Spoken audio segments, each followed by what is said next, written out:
नमस्कार. आपण बघत आहात अविनाशी आयुर्वेद. चहा हे पेय भारतातलं एक प्रमुख आणि कुणाचंही आदरातिथ्य करण्याचं सर्वात मोठं साधन झालेलं आहे. याशिवाय अनेक लोक दिवसभरामध्ये अनेक वेळा चहा पितात. चहा घेतला नाही तर त्यांना आपल्या कामामध्ये गती मिळू शकत नाही, अशी त्यांची अवस्था होते. एक प्रकारे चहा हे त्यांना व्यसनच झालेलं आहे आणि व्यसन केल्याशिवाय त्यांना अनेक कामं करता येत नाहीत.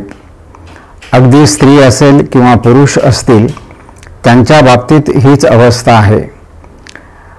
अनेक लोकांना सकाळी चहा घेतल्याशिवाय मलप्रवृत्तीला होत नाही किंवा स्त्रियांना चहा घेतल्याशिवाय कामाला सुरुवातच करता येत नाही.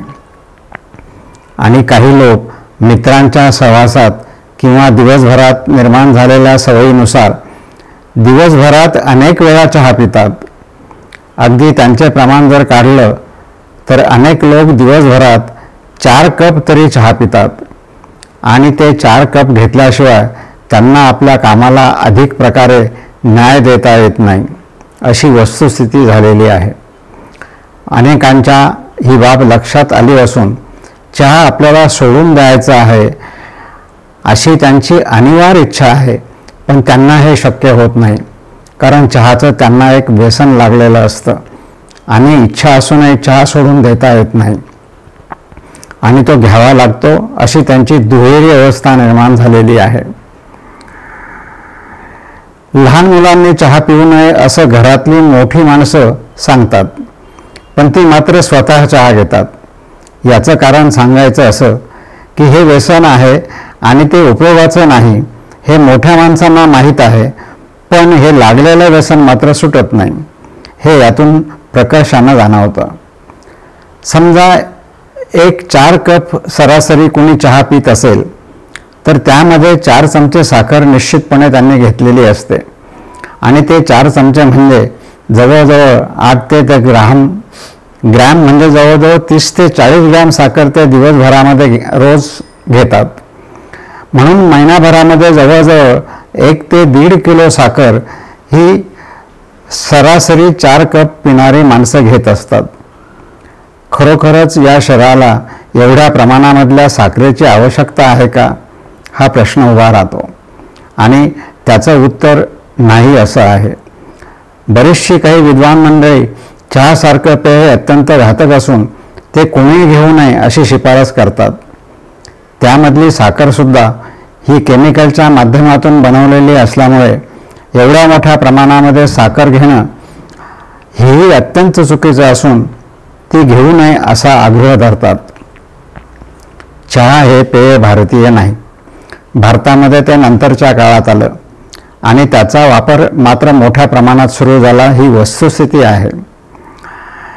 या पार्श्वभूमीवर अनेक लोकांना चहा सोडण्याची इच्छा होते, परंतु ते त्या व्यसनामध्ये असे अडकलेले असतात की त्यांची जीवनशैली चहा न घेतल्याने बदलून जाऊ शकते, म्हणून ते चहा घेण्याचं प्रमाण कमीसुद्धा करू शकत नाही आणि बंद तर नाहीच करू शकत. पण त्यांची इच्छा चहा सोडण्याची असते. कदाचित त्यांच्या या बोलण्यामध्ये ही बऱ्याच वेळा हे येतं. ते नेहमी असं म्हणतात की चहा सोडण्याची इच्छा आहे पण तो सुटत नाही, याला काही उपाय आहे का? भारतीय तत्त्वज्ञानावर उभ्या असलेल्या आयुर्वेदिक शास्त्रामध्ये यावर निश्चितपणे उपाय सांगितलेला आहे. त्याचं कारण हे शास्त्र आयुष्याचं शास्त्र आहे. त्या काळामध्ये चहा हे द्रव्य होतं किंवा नाही यावरचा हा विषय नाही, तर कोणत्याही काळी कोणत्याही देशामध्ये एखादी गोष्ट चांगली किंवा वाईट किंवा जीवनशैलीमध्ये बदल कसे करावेत याबद्दलचे सिद्धांत म्हणून सर्व प्रकारचे उपाय आयुर्वेद शास्त्रामध्ये दिलेले आहेत. त्या आधारावर त्याचा आपण आज विचार करून या चहा सोडण्याच्या पद्धतीबद्दल पाहणार आहोत. आयुर्वेद शास्त्रामध्ये असे स्पष्ट म्हटले आहे की जी गोष्ट शरीराला सात्म्य झालेली आहे किंवा सवयीची झालेली आहे आणि ती जर सोडायची असेल तर ती अचानकपणे न सोडता तिचा क्रमाने ऱ्हास करत ती सोडली पाहिजे.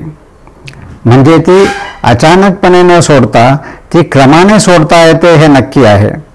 अर्थातच यासाठी मनाची निश्चितपणे तयारी लागते. त्याची पद्धत दिलेली आहे. त्या पद्धतीनुसार आज आपण चहाबद्दल बोलत आहोत. तो चहा आपल्याला बंद करायचा असेल तर कसा करावा याबद्दल शास्त्रीय वचनानुसार आपण पाहणार आहोत. तसे केल्यास शरीराला कोणत्याही प्रकारचा अपाय न होता आपण जीवनशैली बदलून टाकू शकतो हे निश्चित आहे. यासाठी पुढील प्रमाणे आपल्याला इच्छाशक्तीसह काही गोष्टी करता येणं शक्य आहेत.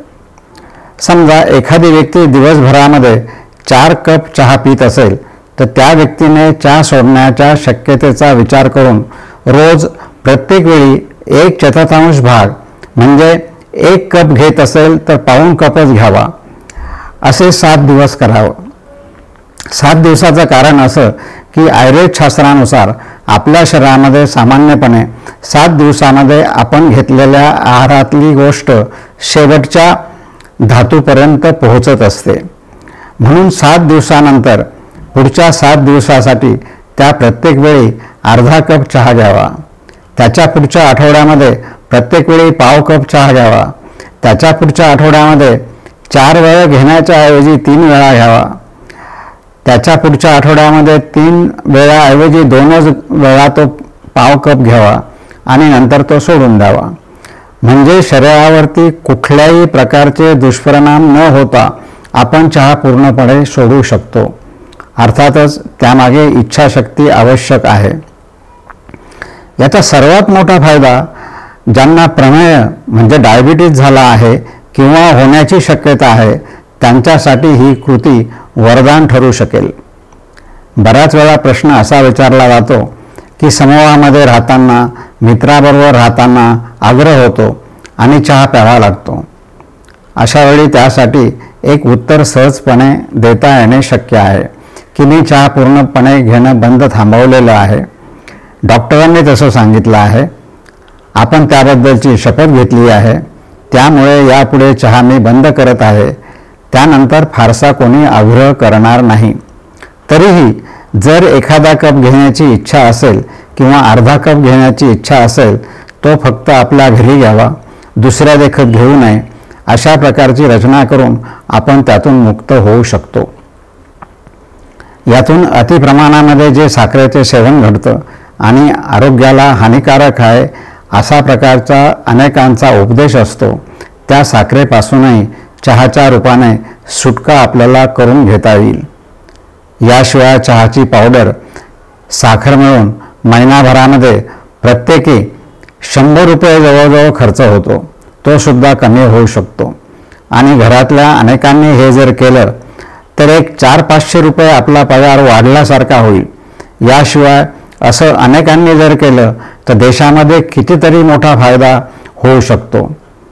मग त्यामध्ये अधिक साखरेची निर्यात आपण करू शकतो आणि या देशाचा खूप मोठा फायदा त्यातून होऊ शकतो.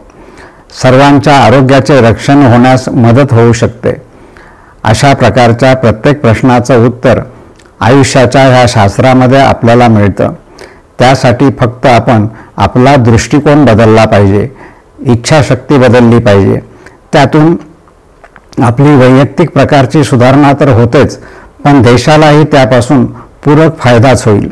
अशाच प्रकारच्या अनेक गोष्टीत बदल करून आपण देशाच्या आरोग्याला आणि अर्थकारणाला मदत करू शकतो. सबस्क्राईब करा, शेअर करा. धन्यवाद.